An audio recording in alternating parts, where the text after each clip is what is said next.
இன்று திருச்சி மாவட்ட வளர்ச்சி ஒருங்கிணைப்பு குழு திசா கமிட்டி கூட்டம் ஒன்றிய அரசாங்கத்தினுடைய திட்டப்பணிகளை ஆய்வு செய்வதற்கான காலாண்டு கூட்டம் இன்றைக்கி நடந்திருக்கு. அந்த கூட்டத்தில் மணப்பாறை சட்டமன்ற தொகுதியை பொறுத்த வரைக்கும் நிறைவேற்றப்பட வேண்டிய பணிகள், நிறைவேற்றியிருக்கிற பணிகள், நடந்து கொண்டிருக்கிற பணிகள் எல்லாவற்றையும் நம்ம ஆய்வு செஞ்சுருக்கோம். குறிப்பாக கல்வி, மருத்துவம், உள்கட்டமைப்பு, இந்த 3 விவசாயம், இந்த 4 துறைகளில் ஒரு அதிக கவனம் செலுத்த வேண்டியிருக்கு. அதில் நிறைய விஷயங்கள் உள்கட்டமைப்புகளை பொறுத்த வரைக்கும் மணப்பாறை சட்டமன்ற தொகுதியை பொறுத்த வரைக்கும் நிறையா கிராம சாலைகள் இம்ப்ளிமெண்ட் ஆகியிருக்கு. கிட்டத்தட்ட ஒரு 9 ரோடு ஒரு 36 கிலோமீட்டர் தூரத்தில் போடப்பட்டிருக்கு. மணப்பாறையை பொறுத்த வரைக்கும் இந்த வருஷம் ஒரு ரோடு குறைஞ்சிருக்கு, ஒரு ரோடு நம்ம அதிகப்படுத்தியிருக்கோம். 100 நாள் வேலை திட்டத்தை பொதுவாக ஆய்வு செய்கிறப்ப நம்ம பார்த்தோம்னா, நீங்கள் 2022, 21, 22 1,65,00,000% 65 லட்சம் பேருக்கு வேலை கொடுக்கறதுக்கான பணி நாட்கள் நம்ம திருச்சி மாவட்டத்துக்கு கொடுக்கப்பட்டிருக்கு. ஆனால் இந்த முறை பார்த்திங்கன்னா வெறும் 33 லட்சம் பணி நாட்கள் தான் வந்திருக்கு. அப்போ பார்த்திங்கன்னா ஒரு 100 நாள் வேலைங்கிறது கொஞ்சம் கொஞ்சமாக பாஜக அரசாங்கம் 25 நாள் 27 நாள் வேலைக்கு கொண்டு வந்துக்கிட்டு இருக்காங்க. இது கிராமப்புறத்தில் பெரிய ஒரு தாக்கத்தை ஏற்படுத்துது. தொடர்ச்சியாக ஒரு 2-3 நாளாக மணப்பாறை சட்டமன்ற தொகுதியில் மக்களை சந்திச்சிட்ருக்கேன் நான். நீங்கள் பார்த்தீங்கன்னா ஒரு வயசானவங்க, ரொம்ப தனியாக இருக்கிற பெண்கள், மாற்றுத்திறனாளிகள், ரொம்ப அதிகமான வறுமையில் இருக்கிறவங்க, இவங்கெல்லாம் ஒரு மிகப்பெரிய துயரத்தில் இருக்கிறத நம்ம பார்க்க முடியுது. ஏன்னா காங்கிரஸ் ஆட்சி காலத்தில் ஒரு குடும்பத்திற்கு ஒரு 365 நாளில் 100 நாளாவது ஒரு வேலை கொடுத்தா தான் அந்த குடும்பம் ஒரு பசி இல்லாமல் ஒரு கல்வி, மருத்துவம், இந்த மாதிரி அடிப்படையான விஷயங்களில் அவங்களுக்கு தேவையான விஷயங்களை செஞ்சுக்க முடியும். அப்படிங்கிற அடிப்படையில் தான் நம்ம கொடுத்தோம். கொஞ்சம் கொஞ்சமாக ஒன்றிய அரசாங்கம் அந்த நிதி ஒதுக்கீடை குறைச்சிக்கிட்டே வர்றாங்க. இந்த அணுகுமுறை ரொம்ப மனச்சாட்சியற்ற அணுகுமுறையாக இருக்குதுன்னு நான் நினைக்கிறேன். தொடர்ச்சியாக நம்ம நாடாளுமன்றத்தில் இந்த பிரச்சனைகளை எழுப்பிக்கிட்டே இருக்கோம். இந்த முறை நிதியமைச்சர் சொல்கிறாங்க 67,000 கோடி ரூபாய் நம்ம கொடுத்துருக்கோம் 100 நாள் வேலைக்கு அப்படின்னு சொல்கிறாங்க. ஆனால் அந்த 67,000 கோடியில் பார்த்தீங்கன்னா 23,000 கோடி போன வருஷத்திற்கு கொடுக்க வேண்டிய சம்பளம், மெட்டீரியல் காம்பனண்ட் நிலுவையில் இருக்குது. அப்போ நீங்கள் அந்த அவ்வளோ தூரம் அரௌண்ட் ஒரு 43 crores தான் அவங்களால கொடுக்க முடியுதுங்கிறப்ப நம்மளுடைய பர்சன்டேஜ் வேலை நாட்கள் ரொம்ப கடினமாக குறையிற சூழல் இருக்குது. இந்த நிலைமை மிக நிச்சயமாக மாற்றணும். அதை நம்ம பார்க்க முடியுது. தமிழ்நாடு அரசாங்கம் அதற்கு நீங்கள் அதுக்கான பணிக்கான ஊதியத்தை கொஞ்சம் உயர்த்தியிருக்காங்க. அதுவும் ஆவரேஜாக ஒரு அரௌண்ட் 280, 290 தான் இருக்குது. அதையும் நம்ம ஏற்றணும் அப்படின்னு சொல்லி ஒரு கோரிக்கையை வச்சிருக்கிறோம். விவசாயத்தை பொறுத்த வரைக்கும் மணப்பாறையில் நிறைய குளங்கள் தூர் வார வேண்டியிருக்கு. நகர்ப்புற பகுதிகளிலையும் இந்த முறை ஒரு மோர்க்குளம் மணப்பாறையில் ரொம்ப வருஷமாக பிரச்சனையாக இருக்குது. இந்த முறை ஒரு வாட்டர் வாரியர்ஸ் அமைப்போடு சேர்ந்து மாவட்ட நிர்வாகம், நகராட்சி எல்லாரோடும் சேர்ந்து அதை எப்படியாவது சரி பண்ணுறதுக்கான ஒரு முயற்சியை முன்னெடுப்பை நான் எடுத்திருக்கேன். அதே போல் துவரங்குறிச்சியில் நிறைய அந்த ஆக்சிடென்ட் ஸ்பாட் இருக்குது. ஒரு நாளைக்கு 70 கேஸ் பக்கமாக சிவகங்கை அந்த மாதிரி ஏரியாக்கள் இருந்து ரிப்போர்ட் ஆகுதுன்னு சொல்கிறாங்க. அதுக்கு ஒரு ட்ரௌமா சென்டர் வேணுங்கிற ஒரு கோரிக்கை நம்ம வச்சுருந்தோம். அதை அடுத்த வருஷம் ஏதோ ஒரு ஸ்கீமில் PMJVKலையோ இல்லை ஹெல்த் டிபார்ட்மெண்ட் ஸ்கீம்லையோ அதை எடுக்கணும் அப்படிங்கிற ஒரு முயற்சியை நம்ம இப்போ முன்னெடுத்திருக்கோம். கொஞ்சம் ஆக்சிடென்ட் சாலை பாதுகாப்பு கூட்டம் நடந்தது. ஆக்சிடென்ட் ஸ்பாட் நடக்கிற ஏரியாக்கள் நிறையா இருக்குது. திருச்சியில் தான் அது ரொம்ப அதிகமாக இருக்குது. அதை திருச்சி நாடாளுமன்ற உறுப்பினர் அவங்க சொல்லுவாங்க. மணப்பாறையை பொறுத்த வரைக்கும் நீங்கள் தேசிய நெடுஞ்சாலைகளில் கிட்டத்தட்ட ஒரு 7, 8, 9 இடங்களில் பாலங்கள் இல்லாமல் விபத்து நடக்கக்கூடிய பகுதிகள் இருக்குது. அதில் 5 இடங்களில் நம்ம பணி முடிச்சிட்டோம். ஒரே ஒரு இடம் மட்டும் நடந்துகிட்ருக்கு. 2 இடத்துக்கு குறிஞ்சி ஹோட்டல் ரவுண்டானாலாம் ஒரு 50 கோடி ரூபா பணம் சேங்ஷன் ஆகிருக்கு. மிச்சம் 2-3 இடங்கள்லையும் வேலை ஃபாஸ்ட் ட்ராக் பண்ணணும் கேட்டிருக்கோம். கல்வியை பொறுத்த வரைக்கும் நம்ம ஒரு விஷயம் உங்கள் எல்லாரும் தெரிஞ்சது தான். கல்வியை ஒரு கற்றலை நவீனமயமாக்கிறதுக்கான முயற்சியை நம்ம கரூர் நாடாளுமன்ற தொகுதி முழுவதும் தொடர்ந்து எடுத்திருக்கோம். ஏறக்குறைய 123 பள்ளிகள் மாடர்னைஸ் ஆகி ஸ்மார்ட் போர்ட் போட்டிருக்கு. மணப்பாறை கல்லூரிக்கு நம்ம ஸ்மார்ட் போர்ட் போட்டிருக்கோம். அந்த மாதிரி இப்போ முறை பள்ளிகளை தாண்டி கல்லூரிக்கும் அந்த கற்றலை நவீனப்படுத்துறதுக்கான முயற்சியை நம்ம எடுத்திருக்கோம். நாடாளுமன்ற உறுப்பினர் நிதியிலிருந்து ஏறக்குறைய 57% நிதியை கல்விக்கு மட்டுமே நான் ஒதுக்கியிருக்கேன். கரூர் ஒரு இந்தியா முழுக்க ஒரு நாடாளுமன்ற உறுப்பினர் கல்விக்கு ஒதுக்கீடு செய்த அதிகபட்ச தொகைங்கிறது நம்ம கரூர் நாடாளுமன்ற தொகுதியில் தான் பண்ணியிருக்கோம்.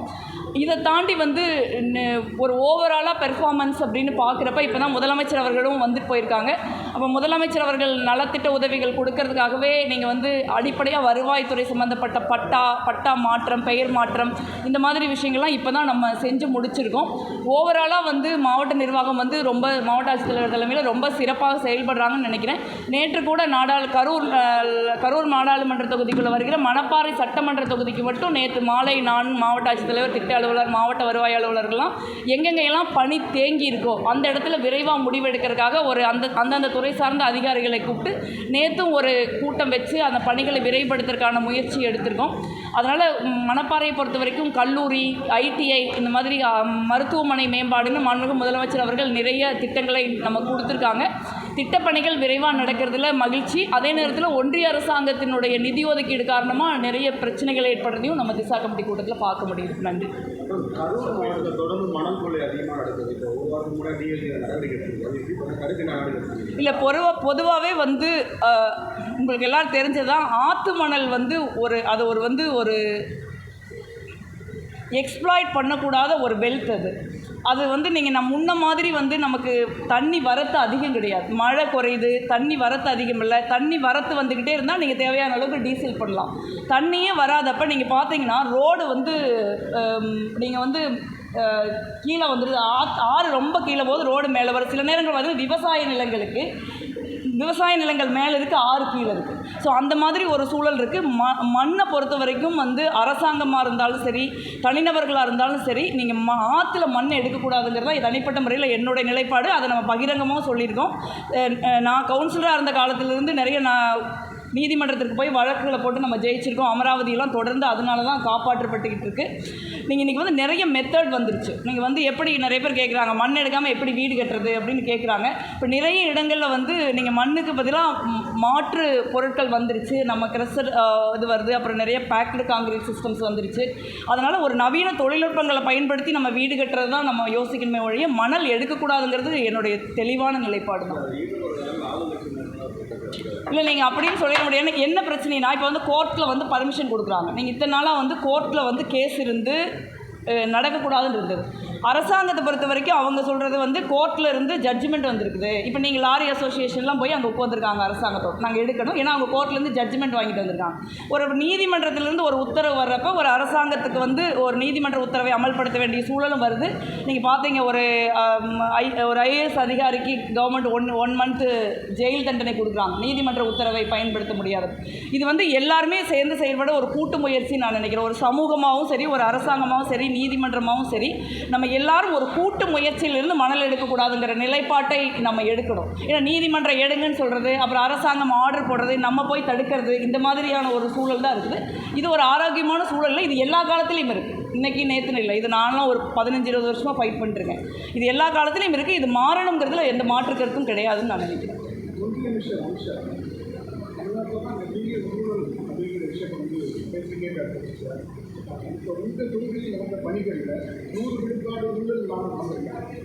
என்னை பொறுத்த வரைக்கும் நாடாளுமன்ற உறுப்பினர் தொகுதி மேம்பாட்டு நிதியை நாங்கள் போய் ரெகுலராக ஆய்வு செய்வோம்.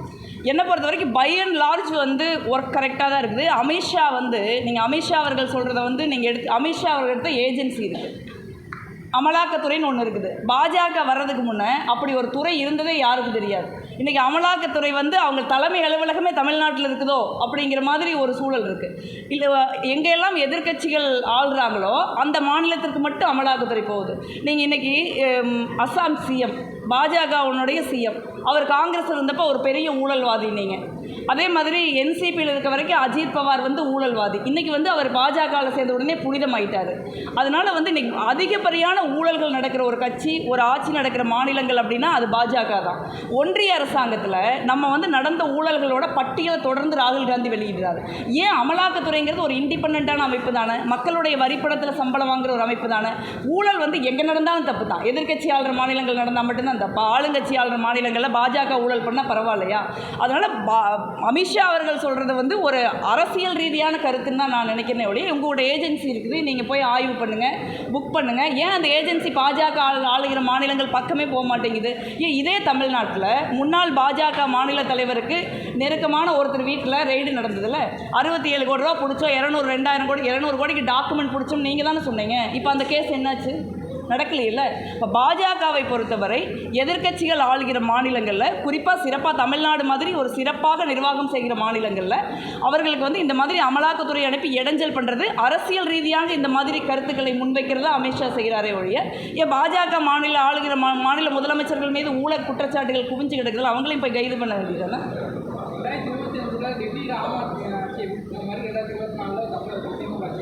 இது நான் நேற்று சொன்னேன். அவர் ஆம் ஆத்மின்னு மட்டும் சொல்ல, அவர் 2-3 ஸ்டேட்டை குறிப்பிட்டு சொல்லியிருக்காரு. ஒடிசா, ஐ திங்க் மகாராஷ்டிரா, டெல்லி அப்படின்னு சொல்லியிருக்காரு. நீங்கள் ஒடிசா மகாராஷ்டிரா மட்டும் இல்லை, நீங்கள் காஷ்மீர்லேருந்து கன்னியாகுமரி வரைக்கும் எடுத்துக்கிட்டிங்கன்னா நான் ஒரு பட்டியலே சொல்லலாம். காஷ்மீரில் பிடிபி, பஞ்சாபில் வந்து அகாலிதளம், அஸ்ஸாமில் அஸ்ஸாம் கணபரிஷத், நார்த் ஈஸ்ட் மாநிலங்கள் இருக்கிற மாநில கட்சிகள், ஜேடிஎஸ், ஜேடியு, இந்த மாதிரி பல்வேறு, மகாராஷ்டிராவில் சிவசேனா, இந்த மாதிரி பல்வேறு மாநில கட்சிகளோட பிஜேபி கூட்டணி சேர்ந்து அந்த மாநில கட்சிகளை ஒழித்துவிட்டு அந்த இடத்துல வந்து தேர்தலில் முறைகேடு பண்ணி தான் அவங்க தொடர்ந்து ஆட்சி அமைக்கிறாங்க. பாஜகவுடன் கூட்டணி சேர்ந்து எந்த கட்சியும் வளர்ந்ததாக இந்தியாவில் சரித்திரம் கிடையாது.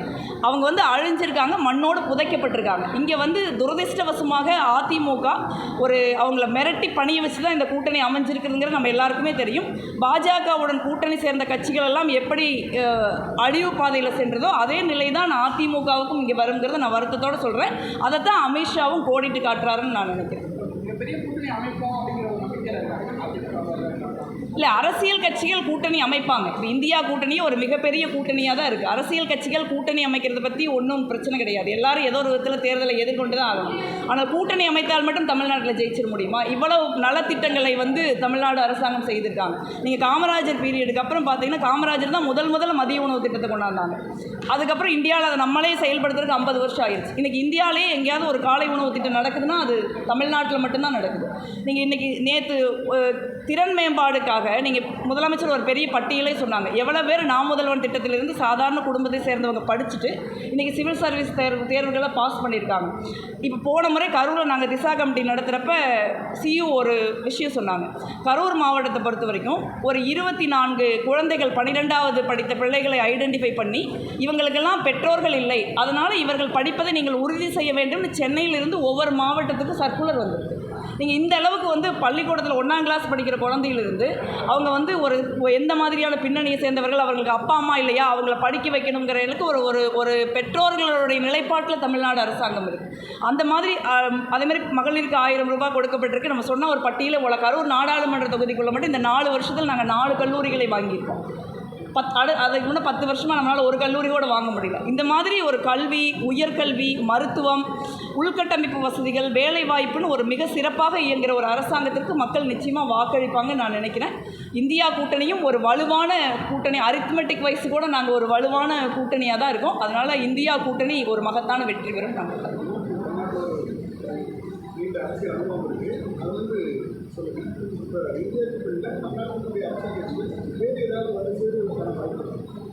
இப்போ தேர்தலுக்கு வந்து இன்னும் 8-9 மாதம் இருக்குது. ஒரு 9 மாதத்துக்கு முன்னே என்ன நடக்கும்னு நம்ம ஜோசியம் சொல்ல முடியாது. பட் எனக்கு தெரிஞ்ச வரைக்கும் இந்தியா கூட்டணிங்கிறது இன்டாக்டாக இருக்குன்னு தான் நான் நினைக்கிறேன். தேங்க்யூ.